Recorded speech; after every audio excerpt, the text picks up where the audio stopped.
Oh, stop right there. Take your head off your gun. Back away. We'll back up. Put it down. Hands off of me now. You guys don't have time to check rooms. You gotta get that shooter. I'm gonna die. Drop the weapon. This is her favorite nephew right here. You know what? Your mama is a I thought I was a good active shooter. No, they put me down pretty quick, man. Switch. They gon' learn here today, yeah.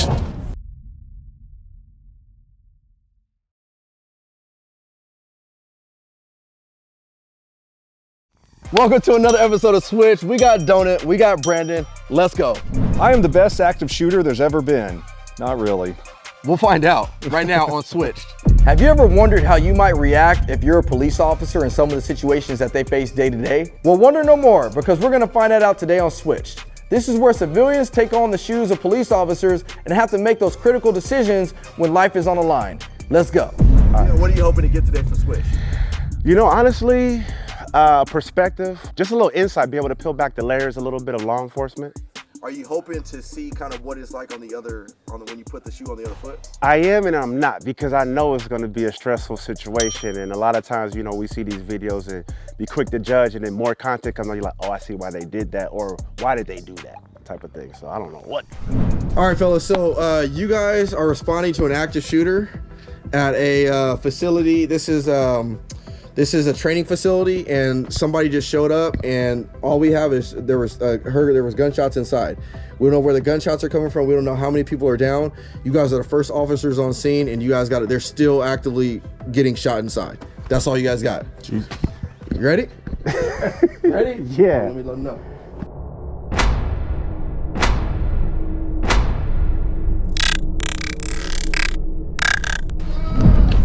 Got a person right here on the road.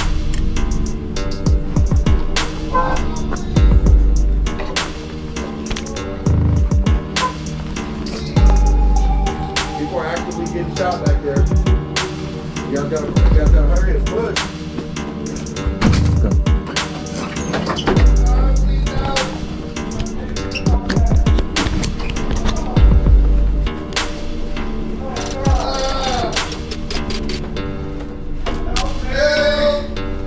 People are getting shot. Please help. Oh my God, my leg. I didn't got service.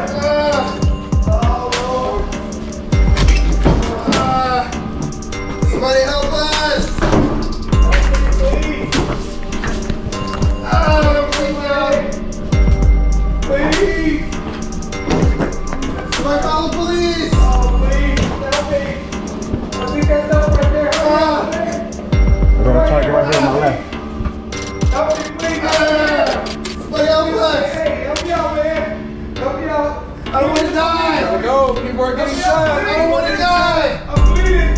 I don't want to die. Oh, no, please. Get out. You went that way. You went that way. You went that way. I'm bleeding out, man. You went that way. He's over there. You went that way. You guys don't have time to check rooms. You gotta get that shooter. I'm bleeding out. He's shooting over I'm there. gonna die. Hey, what about me? Take me with you. Come in here, bro. Okay, man, I can't. Hold on. Hey, come in here, man. Come on. Take me over there. Take me with you, bro. Oh, shit. Oh, they shooting. I think my wife back there gonna help me, please. Ah, no. Please. It's a white dude. I think. Down. Oh, no. Police.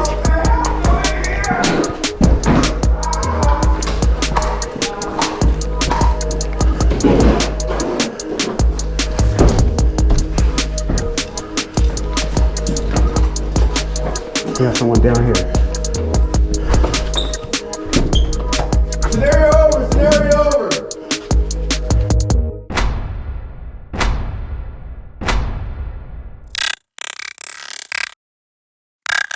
Gotta move. People are getting shot.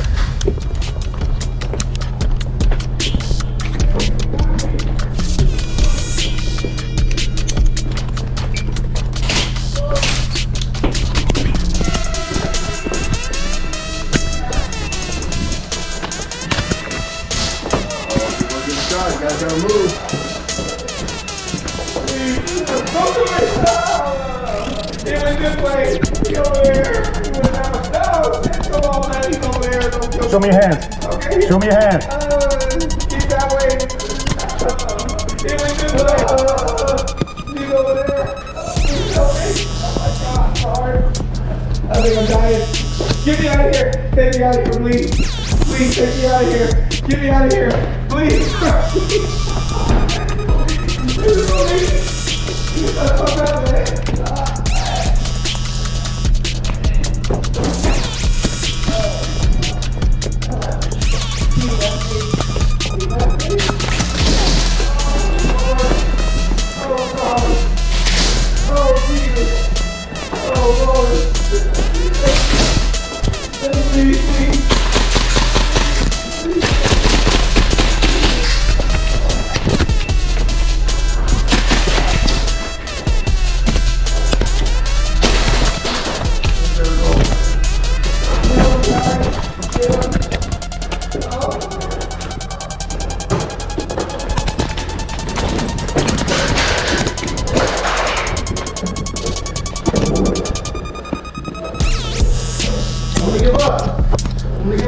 Come out.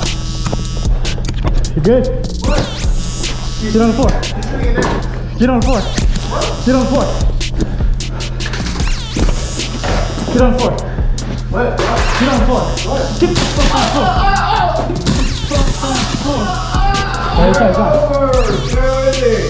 floor. All right, fellas, how did it feel? Nerve wrecking like a mug. Yeah, man, it was pretty intense in there actually. So we got a special guest with us, my man Cody. What's going on? Donut operator, the donut operator, the bad guy. Y'all didn't know you could be a bad guy. Man, so tell me what you saw from your lens when you were in there. When I first saw them come around the corner, one of you went right and one of you went left. That was freaking awesome. And one of you guys saw me, I think, at the hallway right there. And I took off down the hallway. You guys checked on the dude in the corner. You immediately came after me, though. So that was really good. And you killed me as I was coming out the door. Yeah, I was like, did I get him? I think so. Wow. So let's talk about the nerves real quick. What were those nerves like when y'all first entered inside the place? We just don't know what you're walking into. You hear screaming, you hear shots. You see someone down on the ground, you don't know if they're faking or if they're with the person.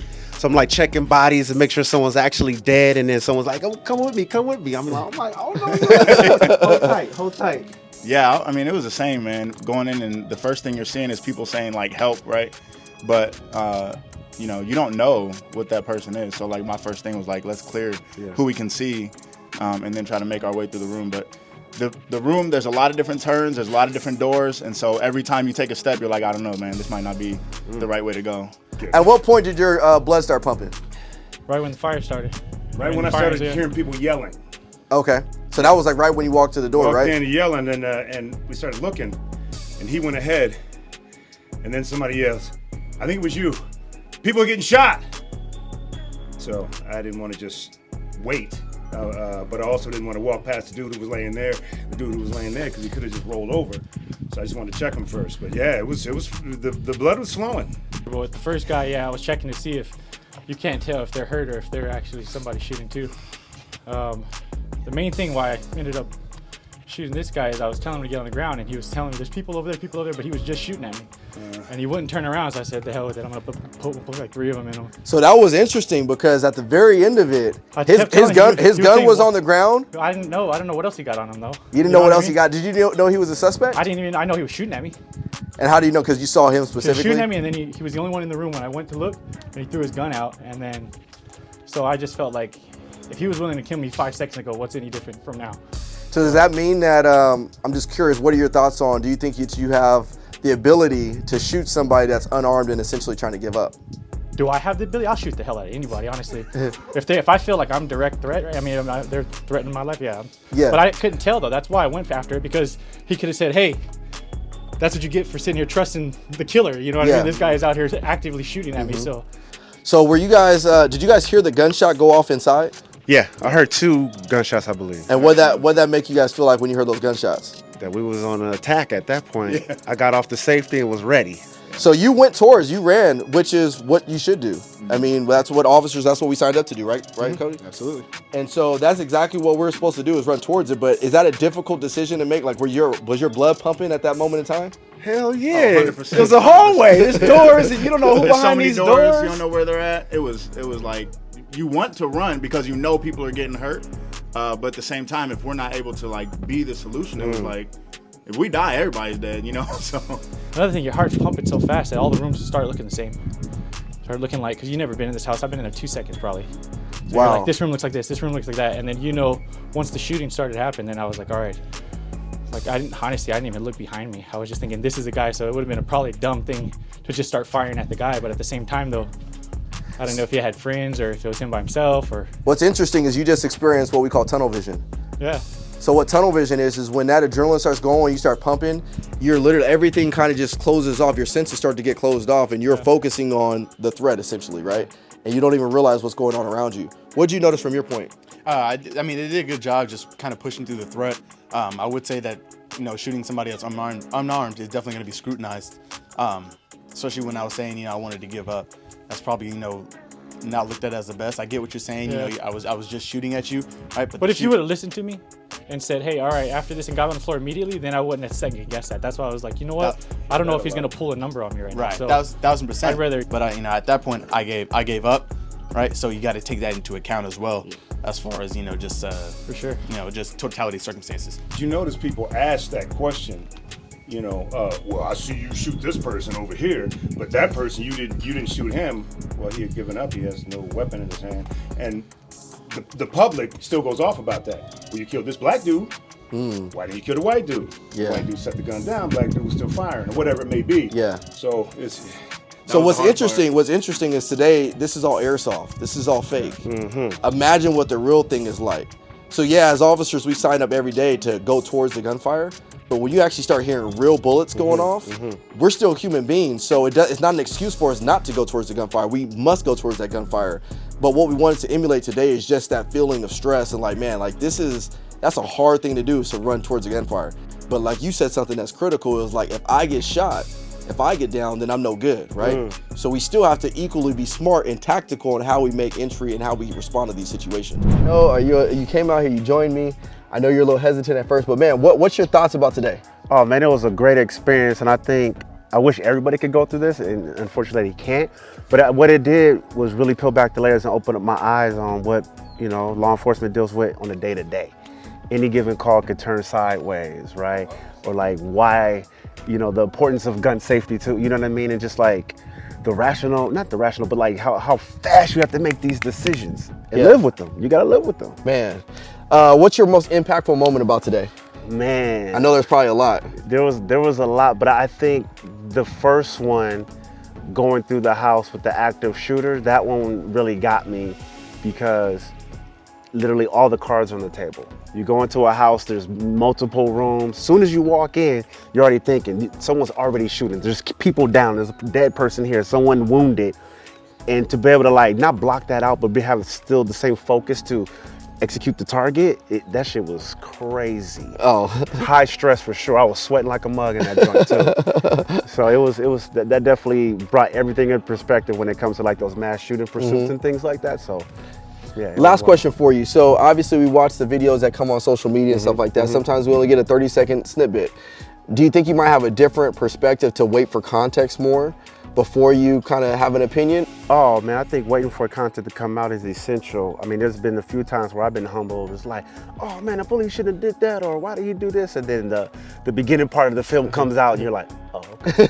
You know what I mean? So I think it's definitely essential to really wait for that other content, especially going through these scenarios and seeing that there's so many things that unfold that not even a video recording can even catch.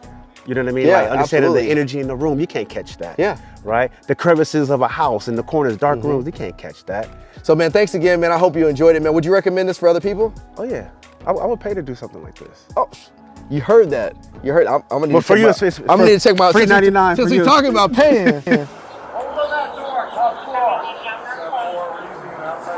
Hey, get behind that engine block over there. Hey, behind that engine block. Hold that door. Yep, let's move. Okay, I got a rifle. You want me to go front? You go first. Let him flip through.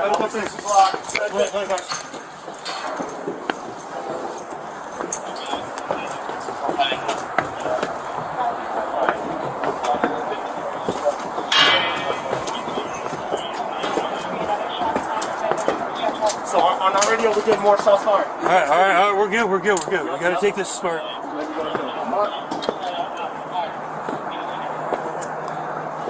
Hey, we need access to these doors. Hey, we just heard another fire shot down here.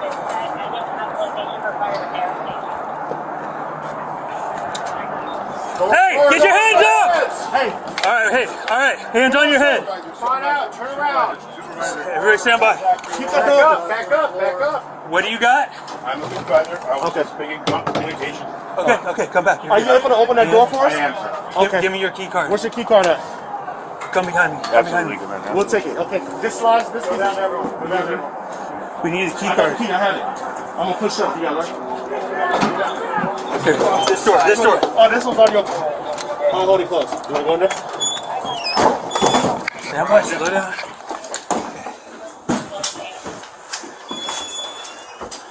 I'll go over. I'll swing it over for you guys, alright? I'm gonna swing it up. You ready? Yeah. I'm clear right. Come with me. It's not clear, not clear. Hold left. Hold it. We'll hold left. Okay, I'm clear right.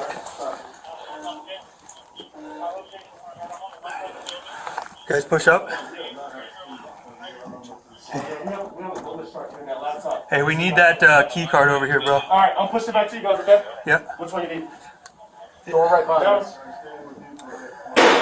Oh, shit. We get stimulus. Third floor. Conference room?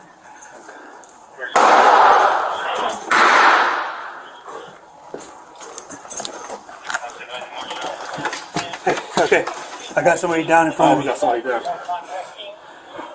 On 3. 10, 5, 6, maybe. Let me see your hands. Hold right. Hold on. We got that stairwell. Sheriff's office. I need you holding this. Yep. Okay, he's in here. Hold left. Watch his hand. Be careful. Watch his hands. Watch his hands. Hold that stairwell. Stairwell. Hold that stairwell. Top side's clear. Okay, you hold this. Oh, the gun. I see the gun in his hand right there. Okay, stand by. Let's just clear it off. Hold this, cover me. I'm gonna hold on the body of the gun. You hold right on the phone. Hey, I got somebody down here. Get the gun. Hey, can you hear me? This episode was brought to you by none other than 88 Tactical. Thank you for providing the equipment as always, and also thank you for sending people out to supervise and also provide your area of expertise. Thank you to Black Rifle Coffee for allowing us to use their ranch out here in San Antonio, Texas. This episode was also brought to you by Unit Solution, who provided the non-lethal rifles that you saw in the active shooter scenario, as well as the traffic stops. Thank you for that, and also check out their website at unitsolutions.com so that way you can see more of how that training might be beneficial to your department. Switch. They gon' learn here today, yeah.